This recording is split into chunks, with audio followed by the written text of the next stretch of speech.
Hello there. I am Ibu Samuel Walamam, and I'll say this is a live broadcast or a live feed. And today, I happen to have gone to the farm with my mom. I'm actually still around here while she walks. I decided to take a walk down to the creek here.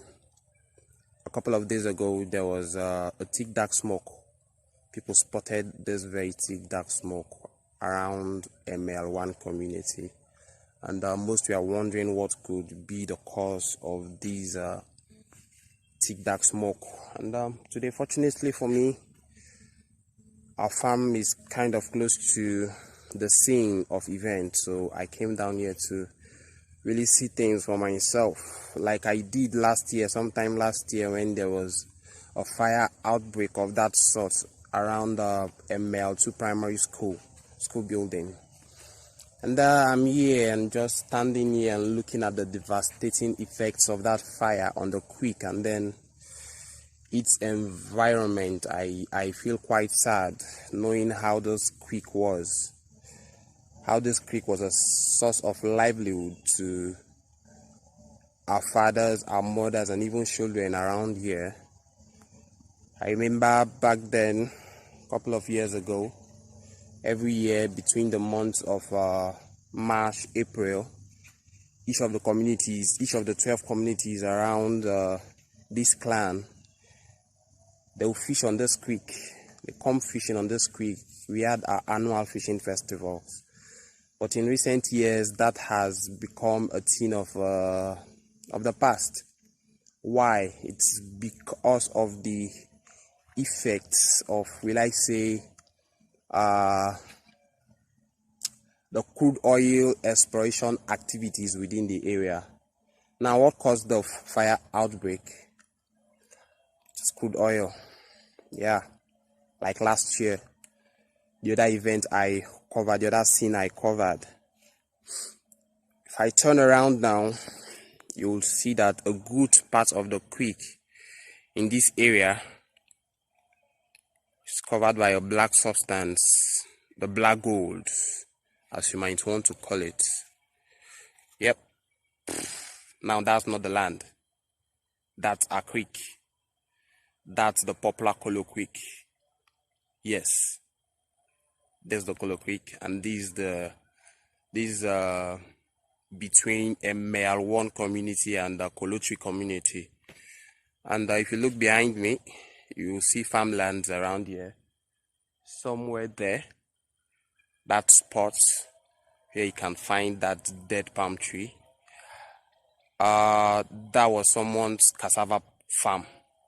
Yeah, normally we cultivate cassava around the river banks, so that by the time the water comes up around June, July, August, we'll come back to harvest and use the cassava products for either gari or loi fufu or whatever we can make out of it.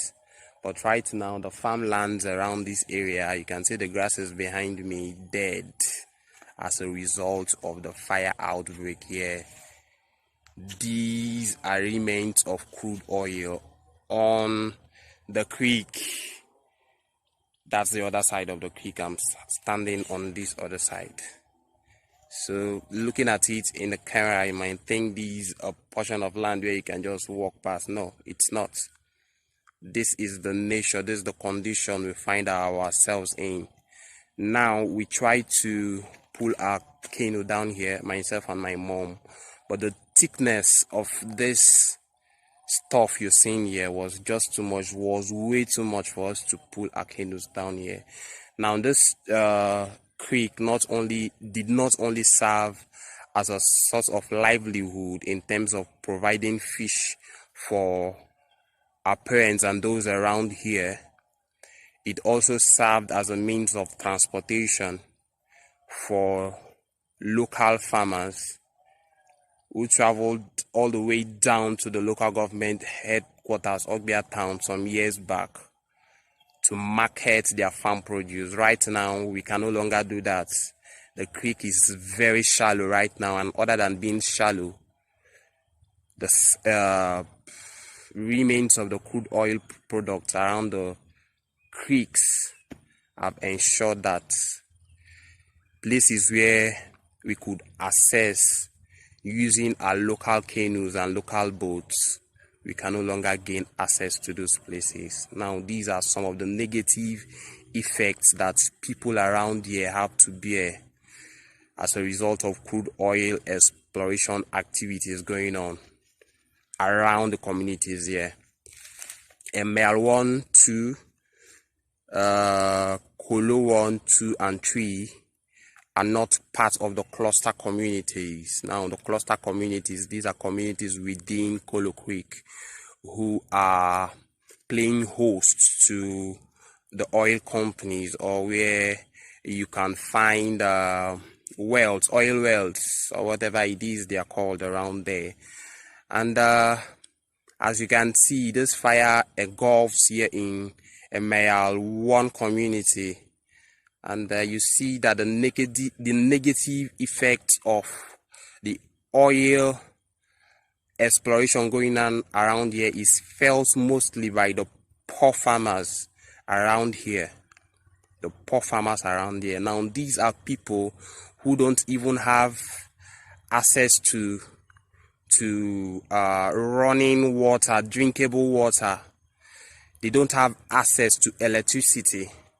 They don't have access to good roads, but yet they bear the negative externalities that come with oil production in this area.